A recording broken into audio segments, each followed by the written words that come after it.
Section 31 Teaser Review. Okay, ladies, now let's get information. I say. First image, what the hell is this? Seriously, what the is this? Techno Laser Dance Party? You know, thinking person science fiction. Arthur C. Clarke, Ursula Le Guin, Harlan Ellison, DJ Jazzy Jeff. An emperor can only be loyal to duty. Thus does the empire remain strong. Thus does it grow. All hail the emperor! An emperor can only be loyal to duty? What? What does that mean? What a bunch of gibberish. And all of this cloak and crown stuff isn't necessarily bad, but it is eating up time in this teaser trailer without really grounding me into the story, the goal, the mission, the antagonist that our heroes will face.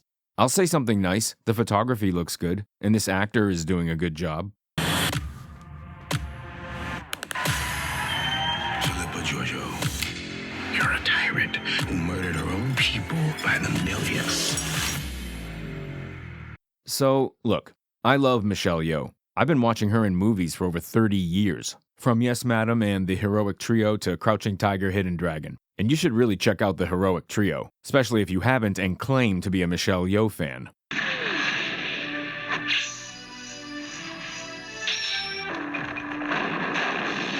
But her character is a mass murderer? What are you prepping us for, Paramount? The Hitler spin-off film, where he gathers a ragtag bunch of misfits and ne'er-do-wells and takes on big bad FDR? Christ on a bike. Pretty desperate character backstory. Is this the only way to make characters edgy now, is to make them murderers? And not just murderers, mass murderers. Like Harrison Ford, she's getting a bit too old to play these roles. I mean, she looks way better than he does, but then again, she's not 80. I think she's in her early 60s. But still, can we move away from the grandparents doing the action-adventure heavy lifting? The past always catches up with you. You're Section 31.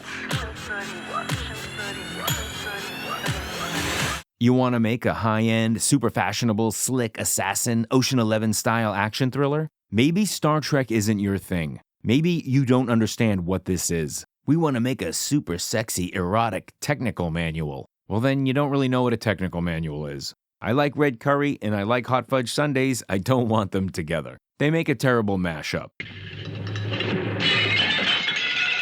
Now it's garbage. Okay, ladies, now let's get information. What am I looking at? First of all, no one in this team looks the badass vibe that you're going for. Vulcan Andrew Tate is laughable. And I love me some Vulcans. They're the strong, silent type. You could do a lot with a Vulcan bad boy character in the right context. But this Night at the Roxbury Dance Club Vulcan What is love? Baby, don't hurt me. looks ridiculous. 31 is a Black Ops division. Spy work. Starfleet is here to make sure no one commits murder. What a cute idea. Who to me, you got some coordination. It's gonna be bumpy and bad. More canned hip-hop music. Why? Because the Beastie Boys track from Star Trek Beyond went over so well? My God, if anything just shows the filmmakers of this just don't understand the tone of this IP.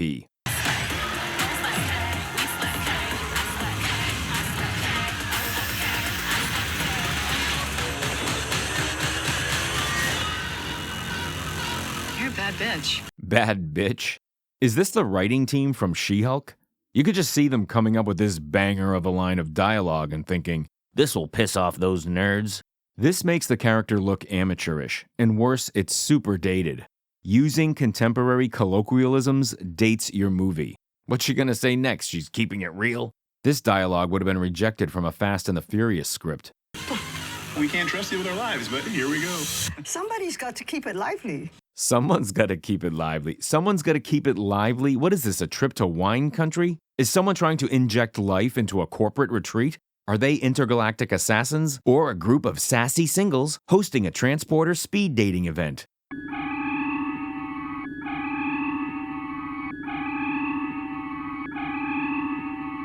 Somebody's got to keep it lively, right? Okay, ladies, now let's let's get information. The trailer ends with this cool lyric. Ladies, now let's get information. So they're making sexy intergalactic Guantanamo Bay? Torture is cool? You people making this version of Star Trek have no idea what it's about. You have a serious problem understanding what's right and what's wrong, and you are not on the right side of history like you think you are. I'm intrigued because I don't agree with saying this shouldn't exist. Something like this can exist in Star Trek, but it's gotta be done right.